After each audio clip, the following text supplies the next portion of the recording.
2 Chronicles Chapter 25. Amaziah was 25 years old when he became king, and he ruled 29 years from Jerusalem, the hometown of his mother Jehoadan.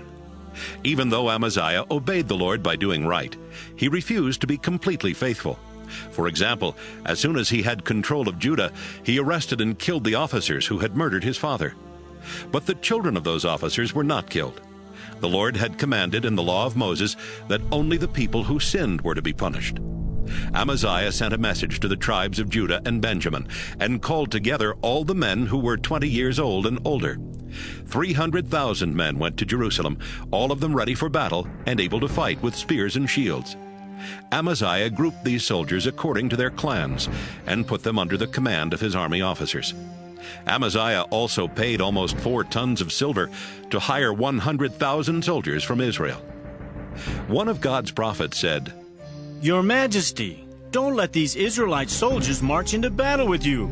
The Lord has refused to help anyone from the northern kingdom of Israel, and so he will let your enemies defeat you even if you fight hard. He is the one who brings both victory and defeat." Amaziah replied, "What am I supposed to do about all the silver I paid these troops?" "The Lord will give you back even more than you paid," the prophet answered. Amaziah ordered the troops from Israel to go home, but when they left, they were furious with the people of Judah. After Amaziah got his courage back, he led his troops to Salt Valley, where he killed 10,000 Edomite soldiers in battle. He captured 10,000 more soldiers and dragged them to the top of a high cliff. Then he pushed them over the side, and they all were killed on the rocks below. Meanwhile, the Israelite troops that Amaziah had sent home raided the towns in Judah between Samaria and Beth-horon. They killed 3,000 people and carried off their possessions.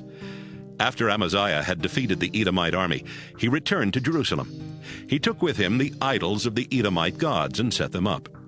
Then he bowed down and offered them sacrifices.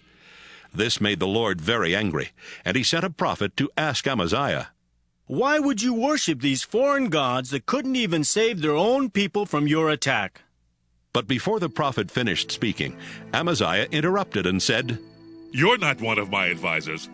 Don't say another word, or I'll have you killed." The prophet stopped, but then he added, "First you sinned, and now you've ignored my warning. It's clear that God has decided to punish you."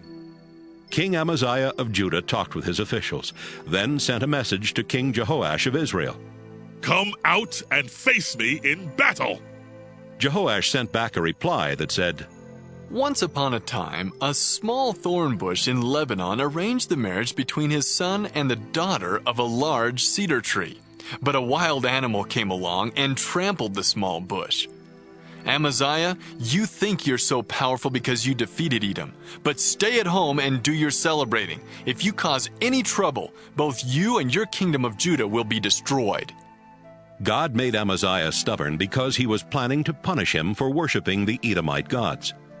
Amaziah refused to listen to Jehoash's warning, so Jehoash led his army to the town of Beth-shemesh in Judah to attack Amaziah and his troops. During the battle, Judah's army was crushed. Every soldier from Judah ran back home, and Jehoash captured Amaziah. Jehoash took Amaziah with him when he went to attack Jerusalem. Jehoash broke down the city wall from Ephraim Gate to Corner Gate, a section about 600 feet long.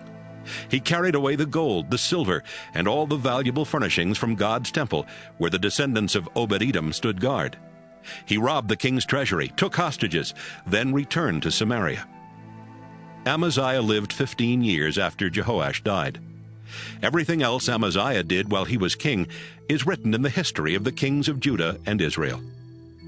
As soon as Amaziah started disobeying the Lord, some people in Jerusalem plotted against Amaziah. He was able to escape to the town of Lachish, but another group of people caught him and killed him there. His body was taken to Jerusalem on horseback and buried beside his ancestors.